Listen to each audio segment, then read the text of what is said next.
Hi viewers, இப்போ நம்ம பார்க்குறது என்னென்னா அஞ்சல் துறையோட வேலைவாய்ப்பு ஜிடிஎஸ் பதவிக்கான வேலைவாய்ப்பு தான். அதுக்கு எப்படி அப்ளை பண்ணுறது அப்படின்றத நம்ம இப்போ பார்க்க போகிறோம். அதுக்கு முன்னாடி ஒரு பேசிக் நாலேஜ் என்னன்றது தெரிஞ்சுக்கோங்க. இது யார் யாரெல்லாம் அப்ளை பண்ணலாம்னா 10th பாஸ் பண்ண எல்லாருமே அப்ளை பண்ணலாம். மினிமம் ஏஜ் வந்து 18 இயர்ஸ் கம்ப்ளீட் ஆகி 10th பாஸ் பண்ணியிருந்தீங்கன்னா நீங்கள் எல்லாருமே வந்து இதுக்கு எலிஜிபிள் அப்ளை பண்ணலாம்.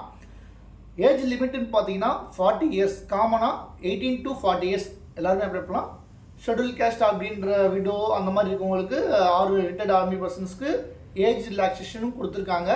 அந்த ஏஜ் ரிலாக்ஸேஷன்ஸ் படி ஷெட்யூல் கேஸ்ட்டுக்கு 5 இயர்ஸும், அதர் ஓபிசிக்கு 3 இயர்ஸும், விதோ அவங்க மாதிரி ஆர்மி பர்சன்ஸ் அந்த மாதிரி இருக்கவங்களுக்கு 10 இயர்ஸும், டிசபிலிட்டிஸ்க்கு 15 இயர்ஸும் கொடுத்துருக்காங்க. ஸோ யாரெல்லாம் அப்ளை பண்ணலான்றதை முதல்ல தெரிஞ்சுக்கோங்க. ஈஸியாக எப்படி அப்ளை பண்ணுறதுன்றத நம்ம வீடியோக்குள்ளே போய் பார்ப்போம். வீடியோ பார்க்குறதுக்கு முன்னாடி சேனலை சப்ஸ்கிரைப் பண்ணிக்கோங்க. ஏன்னா இன் ஃபியூச்சர்ஸ் இதுக்கு மேலே வர கவர்மெண்ட் எக்ஸாம்ஸு எல்லாத்தோட இது எப்பப்போ டேட்டு ப்ளஸ் வந்து பார்த்திங்கன்னா எப்படி அப்ளை பண்ணுறதுன்ற வீடியோஸ் எல்லாமே ஃப்யூச்சரில் நம்ம சேனலில் அப்பப்போ அப்டேட் பண்ணிக்கிட்டே இருப்போம். ஸோ உங்களுக்கு நீங்கள் படிக்கிற வேலையை மட்டும் பார்க்கலாம். எந்த எக்ஸாம் வந்தாலும் உங்கள் மொபைலுக்கு நாங்கள் கொண்டு வந்து கொடுத்துருவோம். ஸோ சப்ஸ்கிரைப் பண்ணிவிட்டு வீடியோ பாருங்கள். எப்படி அப்ளை பண்ணுறதுன்றது ரொம்ப ஈஸி, டக்குன்னு முடிச்சிடலாம் வீடியோவை. ஸோ வாங்க வீடியோக்குள்ளே போகலாம். ஃபஸ்ட்டு www.google.comல போங்க. கூகுள் சர்ச்சில் போஸ்ட் ஆஃபீஸ் ரிக்ரூட்மெண்ட் அப்படின்னு கொடுங்க. அதில் ஃபஸ்ட்டு வெப்சைட்டே இந்தியன் போஸ்ட் ரிக்ரூட்மெண்ட்ஸ் அப்படின்னு சொல்லி இருக்கும். அந்த வெப்சைட்டை கிளிக் பண்ணிக்கோங்க. அந்த வெப்சைட்டை கிளிக் பண்ண உடனே நமக்கு வந்து பார்த்தீங்கன்னா போஸ்ட் ஆஃபீஸில் அப்ளை பண்ணுறதுக்கான வெப்சைட் ஓப்பன் ஆயிரும். இதனோட லிங்க்கை நான் கீழே கொடுத்துருக்கேன். நீங்கள் கிளிக் பண்ணினா டேரெக்டாக அந்த லிங்க்குள்ளே போயிடலாம்.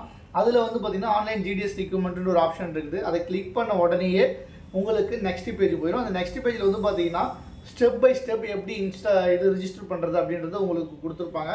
First step registration, second step வந்து ஆன்லைன் அப்ளை ஆன்லைன், தேர்டு வந்து ஃபீ பேமெண்ட்டு, ஃபோர்த் வந்து கேண்டிடேட் கிரீவன்ஸ். இது வந்து நீங்கள் அப்படியே எல்லாத்துக்கும் வராது, ஒவ்வொருத்தருக்கு எந்தெந்த கேட்டகரிக்கு வருதுன்ற மட்டும் பார்த்துக்கோங்க. ஃபஸ்ட்டு ரிஜிஸ்ட்ரேஷன் பண்ணுறதுக்கான ஆப்ஷன்ஸ் போயிடணும். அதுக்கு வந்து பார்த்தீங்கன்னா மேலே வந்து ஃபஸ்ட் ஆப்ஷன் போயிருக்கேன். அதுக்கு முன்னாடி இந்த கீழே வந்து பார்த்தீங்கன்னா பாக்ஸில் கொடுத்துருப்பாங்க ஒவ்வொரு டிஸ்ட்ரிக்ஸுக்கும் எந்தெந்த டிஸ்ட்ரிக்ட் வேகன்சி இருக்குதுன்னு சொல்லிட்டு நம்ம ஜஸ்ட் அதை செக் பண்ணி கூட பார்த்துட்டு வேகன்சி போயிடலாம். இப்போ தமிழ்நாடு செக் பண்ணிவிட்டு நம்ம எந்த ஏரியாவில் இருக்கோன்றதை பார்த்துக்கணும். நம்ம வந்து எக்ஸாம்பிளுக்கு வந்து இப்போ நாங்கள் வந்து சேலம் ஈஸ்ட்டில் இருக்கிறதுனால சேலம் ஈஸ்ட்டு கொடுத்தா அதில் எந்தெந்த போஸ்ட் ஆஃபீஸ் வருது, அது நியரஸ்ட் நமக்கு எங்கே இருக்குது, வில்லேஜஸ்குள்ளே எது இருக்குன்னு தெரிஞ்சுக்கிட்டிங்கன்னா அப்ளை பண்ணுறது கொஞ்சம் ஈஸியாக இருக்கும். ஃபஸ்ட்டு ரெஜிஸ்ட்ரேஷன் போயிருங்க. ரெஜிஸ்ட்ரேஷன் போனதுக்கப்புறம் ஃபஸ்ட் ஆப்ஷனே உங்களுக்கு வந்து பார்த்திங்கன்னா உங்கள் mobile number and email address. இந்த மொபைல் நம்பர் இமெயில் அட்ரஸை வேலிடேட் பண்ண சொல்லுவாங்க. இதை மட்டும் ஒரு வாட்டி எப்பயுமே பேசிக் ரெஜிஸ்ட்ரேஷன் பண்ணும்போது ரொம்ப கேர்ஃபுல்லாக பண்ணுங்கள். Mobile number and email ID கொடுத்துட்டு அதில் வந்து ஓடிபி உங்களுக்கு வரும். ஓடிபி வந்ததுக்கப்புறம் ஓடிபி இதில் ஃபில்லப் பண்ணிக்கோங்க. ஒன்ஸ் நீங்கள் பேசிக் இன்ஃபர்மேஷன் என்ன ஃபில்லப் பண்ணுறீங்களோ அதுதான் உங்களுக்கு வந்து பார்த்திங்கன்னா ஃப்யூச்சரில் எல்லாத்துக்குமே யூஸ் பண்ண முடியும். அதனால் ஃபஸ்ட்டு பேசிக் இன்ஃபர்மேஷன் கொடுக்கும்போது மட்டும் ஒன்ஸ் 2 டைம்ஸ் செக் பண்ணிவிட்டு கொடுங்க. ஏன்னா mobile number email IDs working கண்டிஷனில் இருக்கிற மாதிரி பார்த்துக்கோங்க. கொடுத்தோடனே ஓடிபி வரும். வழக்கமாக வர மாதிரி நம்பர்ஸ் இல்லாமல் இந்த டைப் கொஞ்சம் ஆல்ஃபாபெட்டிக் மிக்ஸ் பண்ணி வரும். அதனால் வந்து கரெக்டாக பார்த்து ஃபில்லப் பண்ணுங்கள். ஃபில்லப் பண்ணதுக்கப்புறம் நெக்ஸ்ட்டு வந்து பார்த்திங்கன்னா நமக்கு ஆஸ் யூஷுவல் அப்ளிகேட் நேம் வந்து ஃபில்லப் பண்ணும்போது உங்களோட 10th மார்க் ஷீட் எடுத்துக்கோங்க. 10th மார்க் ஷீட்டில் உங்கள் நேம் என்ன இருக்கோ அதை அப்படியே டிட்டோ ஃபில்லப் பண்ணுங்கள். ஏன்னா நீங்கள் இன்கேஸ் வந்து ஆதாரில் இருக்கிற நேமோ அல்லது வந்து ஏதாவது சர்டிஃபிகேட்ஸில் டிகிரி 10th கம்ப்ளீட் பண்ணதுக்கப்புறம் அடுத்தடுத்த டிகிரிக்கு போகும்போது சில பேர் நேம்லாம் வந்து கேப் விட்டு ஸ்பேஸ் விட்டு போட்டிருப்பாங்க. அந்த மாதிரிலாம் இன்ஷியல் பின்னாடிலாம் போட்டிருப்பீங்க. ஸோ அந்த மாதிரி ஃபில்லப் பண்ணக்கூடாது. 10th மார்க் ஷீட்டில் நேம் எப்படி இருக்கோ அதே சேம் டிட்டோ ஃபில்லப் பண்ணும். ஃபாதர் நேம் ஃபில்லப் பண்ணிக்கோங்க. ஃபாதர் நேம் ஃபில்லப் பண்ணதுக்கப்புறம் டேட் ஆஃப் பர்த்தும் முக்கியமாக சொல்கிறேன். டேட் ஆஃப் பர்த் ஃபில்லப் பண்ணும்போது பார்த்துக்கோங்க 10th மார்க் ஷீட்டில் உங்கள் டேட் ஆஃப் பர்த் இருக்கும். அந்த டேட் ஆஃப் பர்த் தான் ஃபில்லப் பண்ணணும். வேறு உங்களோட in case original date of birth வேறு மாதிரி இருக்கும், சர்டிஃபிகேட்ஸில் வேறு மாதிரி இருக்கும். ஸோ அந்த மாதிரி ஃபில்லப் பண்ணக்கூடாது. உங்களுக்கு எல்லாமே 10th மார்க் ஷீட் பேஸ் தான். 10th மார்க் ஷீட்டை கையில் எடுக்காமல் நீங்கள் ஃபில்லப் பண்ணாதீங்க. First of all 10th mark sheet எடுத்து ஃபில்லப் பண்ணிக்கோங்க. அடுத்தது வந்து ஜெண்டர் கேட்பாங்க, அப்புறம் கம்யூனிட்டி. ஏன்னா ஒவ்வொரு கம்யூனிட்டிக்கும் இதில் வந்து பார்த்தீங்கன்னா ரிலாக்ஸேஷன் இருக்கிறதுனால கம்யூனிட்டி வைஸும் நீங்கள் எல்லாமே ஃபில்லப் பண்ணுற மாதிரி இருக்கும். இதில் எஸ்சி போடுறதுனால மேக்ஸிமம் எஸ்சி ஃபீஸ் வராது. அதனால் நம்ம டேரெக்டாக நெக்ஸ்ட் ஸ்டெப் போயிடுவோம். இயர் ஆஃப் பாசிங் வந்து கேட்பாங்க. இயர் ஆஃப் பாசிங்கில் வந்து பார்த்தீங்கன்னா இப்போ வந்து 2011க்கு அப்புறம் வரவங்களுக்கு வந்து ஒரு மார்க் இருக்கும். 2011க்கு முன்னாடி இருக்கவங்களுக்குலாம் மார்க் ஷீட் வந்து மார்க் பேஸ் ஒரு மார்க் இருக்கும் இல்லை. ஸோ அதை வந்து நம்ம அங்கேயே நோட் பண்ணிவிட்டு ஸ்டேட் போர்டு கிளிக் பண்ணிட்டு உள்ளே போகிற மாதிரி இருக்கும். இயர் ஆஃப் பாசிங் கொடுத்துட்டிங்கன்னா next first registration step complete ஆகிடும். கம்ப்ளீட் ஆனதுக்கப்புறம் உங்களுக்கு ஓகேன்ற பட்டன் வரும். இந்த மாதிரி ஒரு பாப்பப் வந்து ஓகே வரும். ஓகே கொடுத்ததுக்கப்புறம் வந்து பார்த்தீங்கன்னா கீழே வந்து உங்களோட Aadhaar details and are you person or டிசபிலிட்டியாக இருக்கீங்களா இல்லை அந்த டீட்டெயில்ஸ் கேட்கும். செகண்ட் வந்து பார்த்தீங்கன்னா டைப் ஆஃப் டிசபிலிட்டி. இன்கேஸ் டிசபிலிட்டியாக இருந்தால் உங்களோட பர்சன்டேஜ் டிசபிலிட்டி சர்டிஃபிகேட் கையில் எடுத்து வச்சுக்கணும். சர்டிஃபிகேட் கையில் எடுத்து வச்சுக்கிட்டு என்ன டிசபிலிட்டி அதில் என்ன பர்சன்டேஜ் அதெல்லாம் ஃபில்அப் பண்ணுற மாதிரி இருக்கும்.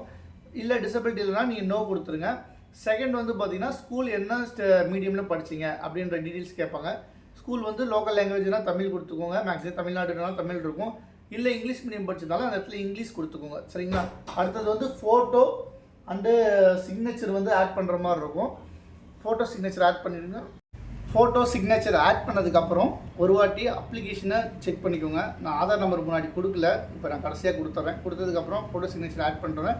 அப்ளிகேஷன் மேலேருந்து கீழே வரைக்கும் ஒரு வாட்டி ஃபுல்லாகவே செக் பண்ணிக்கோங்க. ஏன்னா எப்பயுமே அப்ளிகேஷன் நீங்கள் டைப் பண்ணதுக்கப்புறம் நமக்கே தெரியாமல் ஏதாவது ஒரு ஸ்பெல்லிங் மிஸ்டேக் ஏற்பட்டிருக்கும், இல்லை கீபோர்டில் ஏதாவது ஒரு எக்ஸ்ட்ரா பட்டன்ஸ் டைப் ஆகிருக்கும். ஸோ அதெல்லாம் பார்த்துக்கோங்க. அதெல்லாம் பார்த்துட்டு செக் பண்ணதுக்கப்புறம் சப்மிட் கொடுங்க. டிக்ளரேஷன் கொடுத்தோம் சப்மிட் கொடுத்தீங்கன்னா நெக்ஸ்ட்டு வந்து பார்த்தீங்கன்னா உங்களுக்கு ரிஜிஸ்ட்ரேஷன் நம்பர் ஒன்று கொடுத்துருவான். நம்பர் பார்த்துக்கோங்க. இந்த ரிஜிஸ்ட்ரேஷன் நம்பர் உங்கள் இமெயில் ஐடிக்கும் வந்திருக்கும், உங்கள் ஃபோனுக்கும் வந்து மெசேஜாக வந்திருக்கும். அதுக்கப்புறம் கண்டினியூ அப்ளை கொடுங்க. கண்டினியூ அப்ளை கொடுத்ததுக்கப்புறம் நீங்கள் எந்த சர்க்கிளில் அப்ளை பண்ணுறீங்கன்னு இது பண்ணிக்கணும். நம்ம தமிழ்நாடு தான். தமிழ்நாட்டில் நம்ம செலக்ட் பண்ணிட்டு சப்மிட் கொடுத்துட்டோம்னா சப்மிட் கொடுத்ததுக்கப்புறம் நீங்கள் எந்த டிஸ்ட்ரிக் வைஸ் நீங்கள் அப்ளை பண்ண போகிறீங்க அப்படின்றது வரும் உங்களுக்கு. தமிழ்நாடு கொடுத்து இப்போ பாருங்கள் தமிழ்நாடு சப்மிட் கொடுக்குறேன். சப்மிட் கொடுத்ததுக்கப்புறம் உங்கள் மொபைல் நம்பருக்கு ஃபஸ்ட்டு ஒரு ஓடிபி வரும். ஏன்னா நாம் தான் மறுபடியும் அப்ளை பண்ணுறோம் அப்படின்றத கன்ஃபார்ம் பண்ணிக்கிறதுக்காக மொபைல் நம்பருக்கு ஒரு ஓடிபி வரும். அந்த ஓடிபி வந்ததுக்கப்புறம் அந்த ஓடிபி இதில் என்ட்ரி பண்ணிக்கோங்க. சேம் ஓடிபி வந்து பார்த்தீங்கன்னா ஆல்ஃபா நியூமரிக் நம்பராக தான் வரும். ஓடிபின்றது நம்பர் மட்டும் இருக்காது. அதனால் நீங்கள் கன்ஃபியூஸ் ஆகிக்க வேணாம். ஓடிபியில் வந்து நம்பர் ப்ளஸ் வந்து ஆல்ஃபபெட்டிக் ஆர்டர் வரும். சிலது இந்த இடத்துல வந்து நம்பர்ஸ் மட்டுமே வந்தாலும் வரும். அதனால் எது வருதோ அந்த ஓடிபி நீங்கள் கரெக்டாக பார்த்துக்கோங்க. கரெக்டாக பார்த்துட்டு ஓடிபி என்டர் பண்ணிக்கோங்க. என்டர் பண்ணதுக்கப்புறம் கீழே வந்து கேப்சா கொடுத்துருப்பாங்க. கேப்சா எதுக்குன்னா நம்ம வந்து கம்ப்யூட்டர் இல்லை அப்படின்றது நம்ம ஒரு ஹியூமன் அப்படின்றதுக்காக தான் இந்த கேப்சா கொடுத்துருக்காங்க. கேப்சா கொடுத்ததுக்கப்புறம் நெக்ஸ்ட்டு வந்து அட்ரஸ் ஃபீல்டு என்ட்ரி பண்ண சொல்லுவோம். அட்ரஸ் ஒரு வாட்டி நல்லா செக் பண்ணி என்ட்ரி பண்ணிக்கிட்டு நீங்கள் 2008 பேட்ச்னா ஸ்டேட் போர்ட் ஆஃப் மெட்ரிகுலேஷன் இதுன்னு கொடுத்துட்டு 2008 அப்படின்னு சொல்லி அதுலேயே இருக்கும் உங்களுக்கு. அப் டு 2012க்கு முன்னாடி 10th முடித்தவங்களாக இருந்தால் அந்த ஆப்ஷனை செலக்ட் பண்ணிக்கோங்க. அதுக்கப்புறம் முடித்தவங்களுக்குலாம் வந்து மார்க் ஷீட்லாம் மார்க்ஸ்லாம் டிஃப்ரெண்ட் ஆகிறதுனால ஒவ்வொரு இயருக்கும் நீங்கள் கரெக்டாக அந்த 3 இதுவே படிச்சுக்கோங்க. நம்ம ஸ்டேட் போர்டை பொறுத்த வரைக்கும் ஒரு 3 ஆப்ஷன்ஸ் கொடுத்துருக்காங்க.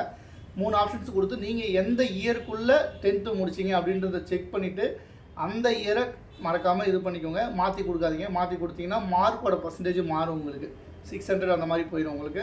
நமக்கு அடுத்தது வந்து பார்த்திங்கன்னா ரிசல்ட் டைப்பு நமக்கு எல்லாமே மார்க் தான்.